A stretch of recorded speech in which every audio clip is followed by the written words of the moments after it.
अस्सलाम वालेकुम दोस्तों। अपोलो मिशंस के बारे में तो आप सब अच्छी तरह जानते हैं कि एस्ट्रोनॉट्स चांद की सरफेस पर उतरे थे।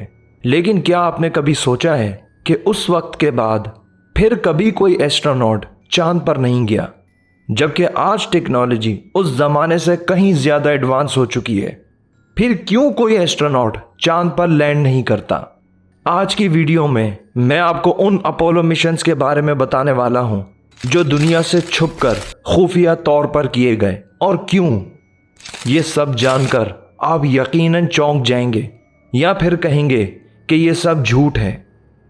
क्या आप जानते हैं कि बचपन से आज तक हम जिस चांद को देखते आए हैं, ये तो चांद की एक साइड है और दूसरी साइड तो हमने कभी देखी ही नहीं है।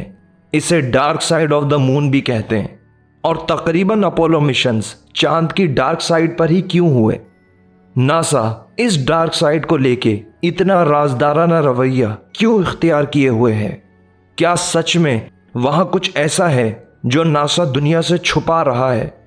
नासा के मुताबिक अपोलो 17 उनका चांद पर आखिरी मिशन था। एस्ट्रोनॉट्स ने वहां 3 दिन गुजारे, 36 किलोमीटर का सफर तय किया और 110 किलोग्राम की मिट्टी और पत्थर इकट्ठा किए। जबकि अपोलो 18, 19 और 20 प्लान में थे कि चांद को मजीद एक्सप्लोर करना है।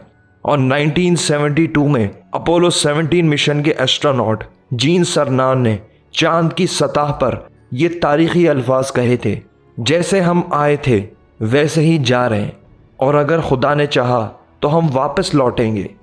इस बात का साफ साफ मतलब हुआ कि हम फिर चांद की सतह पर लैंड करेंगे।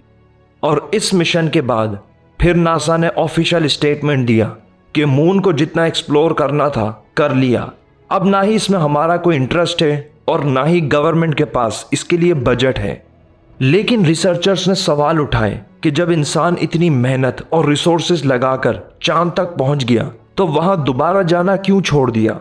और यहीं से एक कॉन्स्पिरेसी थ्योरी का आगाज होता है जो कहती है कि अपोलो 18, 19 और 20 सिर्फ दुनिया की नज़र में कैंसिल हुए।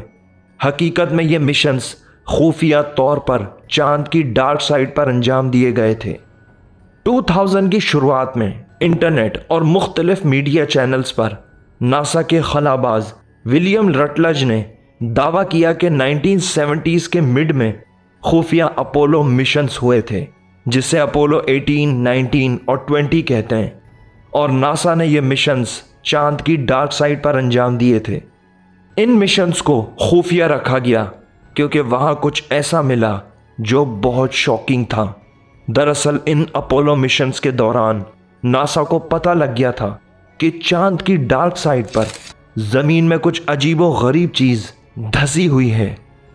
जैसा कि मैंने आपको शुरुआत में बताया था कि हम चांद की सिर्फ एक साइड ही देखते हैं। हकीकत में हम चांद की बैक साइड को देख ही नहीं सकते क्योंकि चांद जमीन की तरह नहीं घूमता, बल्कि वो एक साइड रहते हुए जमीन के गिर्द चक्कर लगाता है। और इसी वजह से हमेशा हमें सिर्फ एक ही साइड दिखाई देती है, जबकि दूसरी साइड अंधेरे में डूबी रहती है। विलियम रटलज ने दावा किया कि वो अपोलो 20 मिशन का हिस्सा था और 1976 में ये मिशन यूएस और सोवियत यूनियन ने मिलकर अंजाम दिया था।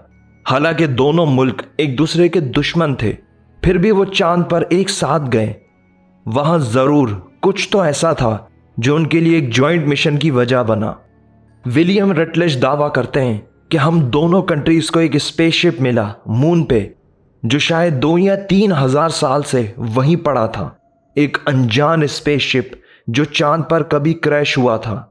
और भी ज्यादा खतरनाक ये हुआ कि जब हम उसके अंदर गए तो हमें 2 लाशें मिली, जिनमें से एक औरत थी। नासा ने इस एक्स्ट्रा टेरेस्ट्रियल स्पेसशिप को नाम दिया द एरीज 1। मजीद विलियम रटलज कहता है कि जब हम उस क्राफ्ट में दाखिल हुए और उसके अंदरूनी हिस्से का दौरा किया तो वो कोई बहुत बहुत बड़ा स्पेसशिप था जो हजारों सालों से वहीं पड़ा था। वो मजीद तफसील बयान करते हुए कहता है कि वो बहुत ही गैर मामूली जहाज था जो बहुत एडवांस टेक्नोलॉजी की निशानदही कर रहा था। बहुत ही हाई टेक सिविलाइजेशन का एक नमूना था। वो अपने इंटरव्यूज में बताता है कि वो बॉडी एक ममी की तरह थी और यूएस गवर्नमेंट और नासा ने पूरे एफर्ट्स लगाए इस राज को पब्लिक से छुपाए रखने में। और चांद की सतह पर हजारों साल से ममीफाइड एलियन बॉडी को नाम दिया गया मोनालिसा, क्योंकि लियोनार्डो डा विंची की पेंटिंग मोनालिसा भी कुछ ऐसी ही एक्स्ट्रा टेरेस्ट्रियल लाइफ की तरफ इशारा करती है। और लियोनार्डो डा विंची पर मैं तफसील से वीडियो बना चुका हूं, जो आपको डिस्क्रिप्शन में मिल जाएगी, कि वो किस तरह दूसरी दुनियाओं की मखलूकात से कम्युनिकेट करता था।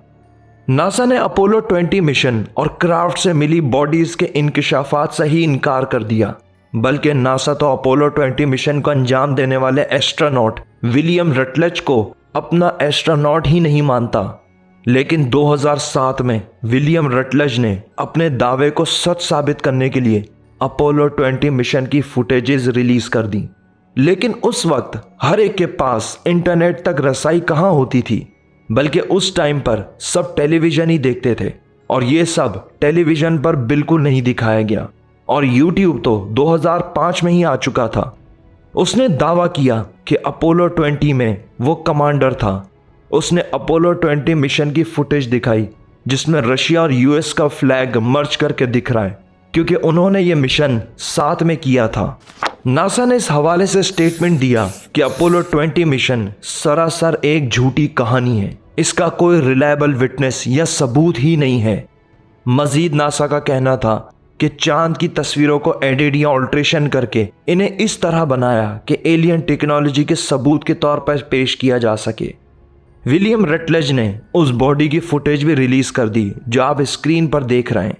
ये फुटेजेस आपको यूट्यूब पर बहुत मुश्किल से मिलेंगी। मुझे भी बहुत ढूंढने के बाद ये किसी और वीडियो के बीच में मिली थी। अगर ये फेक भी है तो भी ये फुटेज वायरल होती, लोगों को उसकी सच्चाई जानने में बेतहाशा दिलचस्पी होती। विलियम रटलेज बताते हैं कि ये एक फीमेल एलियन की बॉडी है जो दिखने में बहुत मेल खाती है इंसान से। उसके चेहरे पर एक प्रोमिनेंट निशान है, जैसे कि एक तीसरी आंख हो। एस्ट्रोनॉट्स उस फीमेल बॉडी को अर्थ पर लाए थे और वो किसी खुफिया मकाम पर है, अर्थ पर ही, और वो एक इंसान की जगह खाली लेके गए थे क्योंकि उनको मालूम था कि वहाँ कोई है।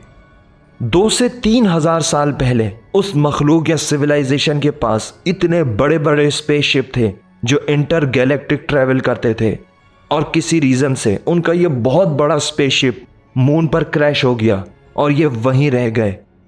जब नासा से इस बारे में सवाल हुए तो उन्होंने तंज करते हुए कहा कि बड़ी अच्छी कहानी है, बड़ी ज़बरदस्त स्क्रिप्ट है। नासा तो एरिया 51 के बारे में भी कुछ ऐसा ही बोलता है कि एरिया 51 तो एग्जिस्ट ही नहीं करता। और फिर जब बात थोड़ी बढ़ने लगी उस टाइम पर, और जाहिर है ये चीज़ें छुप तो नहीं सकती, तो अचानक से एक बंदा सामने आता है और वो बोलता है कि मैं एक मूवी बनाने वाला हूँ, और उस मूवी की स्टोरी यही थी कि चांद पे ऐसे स्पेसशिप क्रैश होता है और मैंने ये डमी बनाए थे, उनका ये वीडियो है। और जब भी नासा का कोई सीक्रेट मिशन लीक होता है तो अचानक से कोई अननोन बंदा सामने आता है और दावा करता है कि ये तो मूवी की स्क्रिप्ट है, और अगर किसी ने ये फेक बनाई भी है तो सर पर जो एक उभरी हुई थर्ड आई टाइप चीज़ है उसको क्या ज़रूरत थी वो बनाने की, और ये बॉडी ह्यूमन टाइप लगती है, एलियन जैसी है ही नहीं। इस पर बहुत से क्वेश्चन मार्क्स हैं। लूनर एक्सप्लोरेशंस के नाम से कई फोरम्स पर ब्लॉग्स लिखे गए हैं जो आपको इंटरनेट पर मिल जाएंगे। आपके ख्याल में क्या अपोलो 18, 19 और 20 मिशंस हुए थे?